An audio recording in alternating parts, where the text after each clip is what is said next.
the sovereignty of Ukraine would be gone, and if Russia stops the war, the conflict would come to an end. And if we follow your proposals to come to a ceasefire, wouldn't this only cement a new frozen conflict in Europe? More bloody than what's being experienced in Ukraine. Ask our Vietnamese friends, our Vietnamese brothers, ask our Cambodian brothers.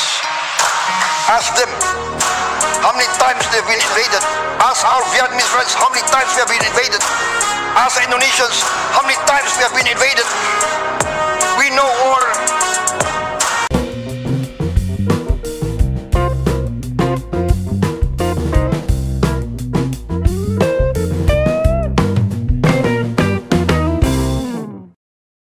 Shalom, Om Swastiastu, Namo Buddhaya, salam kebajikan, salam sejahtera bagi kita semua. Rahayu, rahayu, kembali lagi dengan saya di sini Leonardo Sirait di Opini Bang Leo. Oke, teman-teman, kali ini kita akan membahas tentang momen Pak Prabowo Subianto dicecar habis pertanyaan tajam oleh para delegasi Eropa ya, dan hal yang sangat mengejutkan, beliau menjawab dengan tegas dan tanpa gentar gitu ya.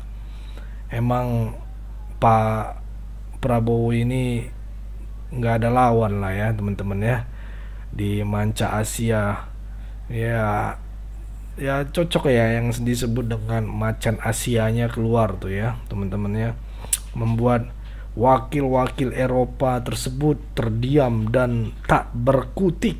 Iya, ini yang harus dipertahankan gitu kan. Ini aura presiden terpilih 2024 sudah mulai kelihatan taringnya ya. Tanpa berlama-lama, mari kita simak dulu dan saksikan dulu video berikut ini. Minister Prabowo, by saying we shouldn't put blame on any side of the war in Ukraine, you basically drew an equivalence between the invader, Russia, and the invaded Ukraine. So my question to you is, does the non-aligned position in 2023 consist in encouraging aggressors? Minister Prabowo, I have a similar question about Myanmar. President Jokowi said earlier this year that Indonesia had a particular history that it could share with Myanmar's generals about its transition to democracy. You were present during those events in 1998, and you have been an active participant in Indonesia's democracy for the last 20 years.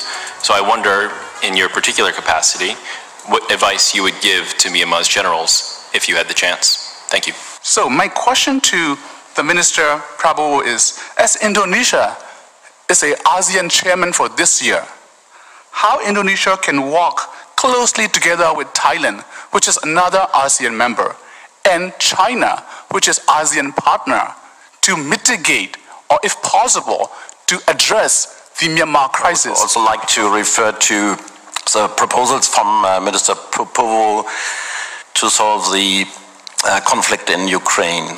I would like to ask you, Minister, why didn't you address the Russian aggression, that this was the only reason for this conflict, and that if Ukraine stops to defend itself, the sovereignty of Ukraine would be gone, and if Russia stops the war, the conflict would come to an end. And if we follow your proposals to come to a ceasefire, wouldn't this only cement a new frozen conflict in Europe? To use the proper language and to bring some clarity, saying there is no Ukrainian-Russian conflict, there is Russian invasion of Ukraine, and there are no disputed territories in Ukraine, because Ukraine only has the territory of 1991, which was established and has not changed since then, so this is the only internationally recognized borders of Ukraine.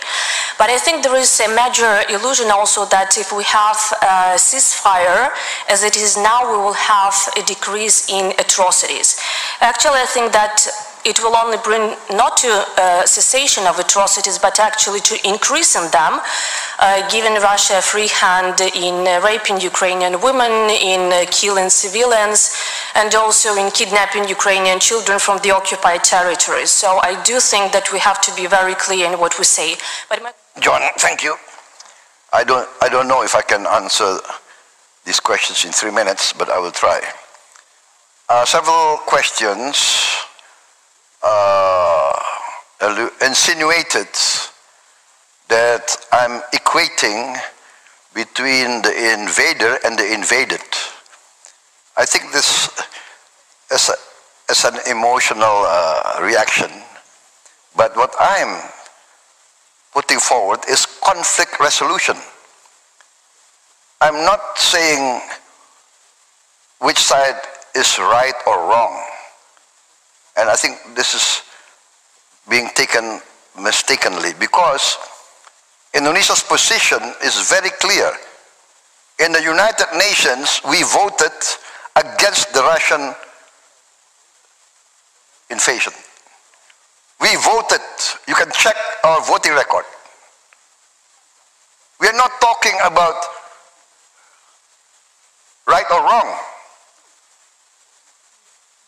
I'm just proposing that we attempt at conflict resolution, and this has been done historically. Please, our European friends, please do not think in terms of 5 or 10 years. Think in terms of 50 years. We in Asia, we have our share of conflict, of war. Maybe more disastrous, more bloody than what's being experienced in Ukraine. Ask our Vietnamese friends, our Vietnamese brothers, ask our Cambodian brothers. Ask them how many times they've been invaded. Ask our Vietnamese friends how many times we have been invaded. Ask Indonesians how many times we have been invaded.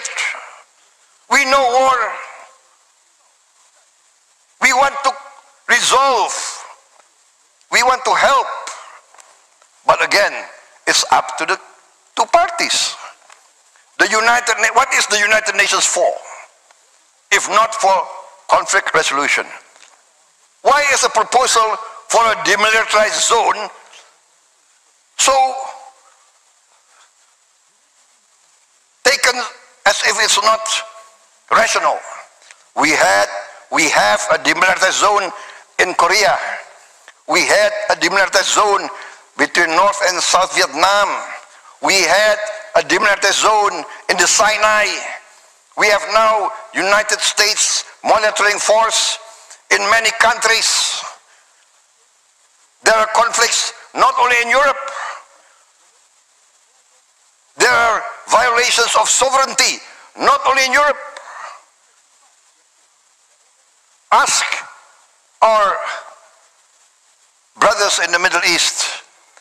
Ask the Africans. Ask the people of the Democratic Republic of Congo. How many countries invaded them? There are United Nations forces in the Congo.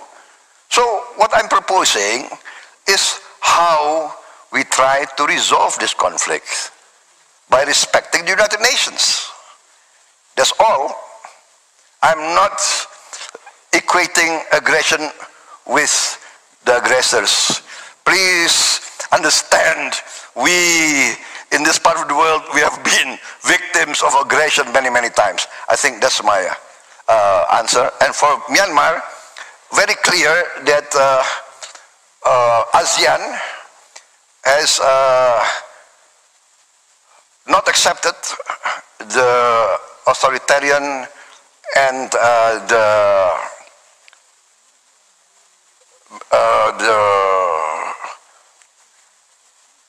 activities and lethal actions of the Myanmarese military regime against their own people. So that is very clear. Nah, itu tadi teman-teman videonya. Itu tadi kualitas presiden terpilih kita teman-teman yang sebentar lagi akan dilantik tanggal 20 Oktober ini teman-teman ya. Gimana pandangan kalian? Bukan kaleng-kaleng ya. Pokoknya Pak Jokowi emang nggak salah pilih untuk mendukung Pak Prabowo menjadi penerus beliau, ya, memberikan estafetnya kepada beliau. Itu tidak kaleng-kaleng teman-teman. Kalau tadi sempat diberikan ke Ganjar, aduh mungkin bisa jadi kaleng-kaleng teman-teman ya. Ataupun anak abah gitu ya. Jadi berubah semua ini ya teman-teman. Pokoknya Pak Jokowi emang top, Marco top lah, nggak salah pilih untuk percepatan ke menuju Indonesia emas ini teman-teman ya. Tentunya kalau Amin di sana dan para garis sakit hati yang 16% ataupun 24 karat ya, beda cerita, mungkin agak lain mungkin teman-teman. Oke, cukup segitu dulu teman-teman ya. Berikan tanggapan teman-teman yang menonton video ini. Ayo ramaikan di kolom komentar. Boleh berikan pandangan kalian di kolom komentar. Pesan saya pokoknya tetap jaga persatuan Indonesia. Jangan mau dipecah belah. Jangan mau diadu domba, karena NKRI harga mati. Saya Leonardo Sirait mau undur diri. Bye-bye.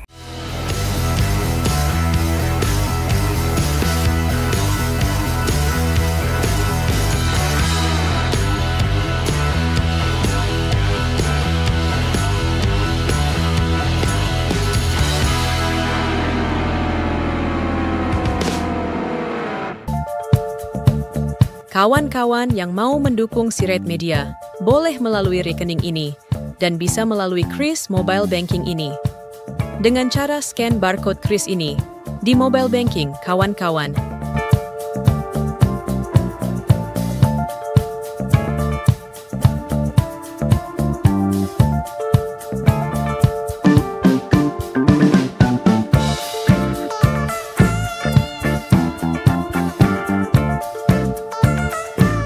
Dan jangan lupa juga mendukung pelayanan di yayasan kami melalui rekening ini dan bisa melalui kris mobile banking ini. Dengan cara scan barcode kris ini di mobile banking, kawan-kawan. Berapapun itu sangat berguna bagi pelayanan kami. Mari terus kita suarakan suara rakyat jelata dan terus berdampak bagi Indonesia. Terima kasih.